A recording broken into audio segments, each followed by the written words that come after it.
5 years ago, I found myself sitting on a park bench at 2 a.m. with exactly $14 in my bank account and a suitcase that wouldn't stay zipped. I had just lost my job, my apartment, and my plan. The city was loud, but inside my head, it was deafeningly quiet. I felt like a ghost. I looked up at the moon, huge, silver, and indifferent, and I felt a sudden sharp anger. I whispered to the sky, "Must be nice to be you, just sitting there, glowing while I'm down here falling apart." That's when I noticed an old man sitting at the other end of the bench. He had a telescope, one of those cheap plastic ones kids use, pointed at the sky. He didn't look like a scientist.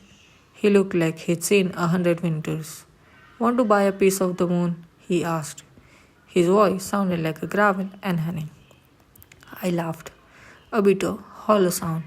"I can't even afford a sandwich, old man. Why will I buy the moon?" He didn't look away from the eyepiece. He said, "Because the moon is the only thing that knows how to be completely dark and still be beautiful. People pay for diamonds because they are rare. I sell the moon because it's everywhere, and yet nobody really looks at it." He beckoned me over. I leaned into the telescope, and for the first time in my life, I really saw it.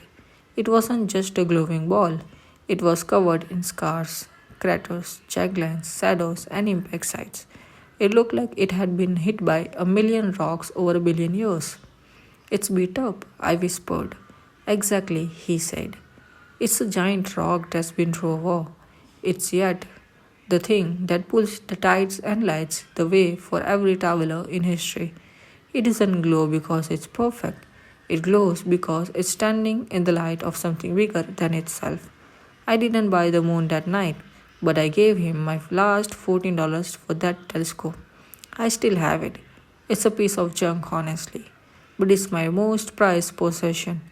Whenever I feel like my life is full of craters, whenever I feel hit by the rocks of my life, I remember that bench. I realize that my value doesn't come from having a perfect, unscarred plan. My value comes from the fact that I am still standing, still reflecting light, even after the impact. If you are in your dark phase right now, remember the moon doesn't change its shape, it just changes how much of itself it shows to the world. Your light is coming back. Just stay in the orbit of your dreams. You aren't broken, you are just cratered, and that makes you a masterpiece. Thanks for listening. I'll see you in the next one.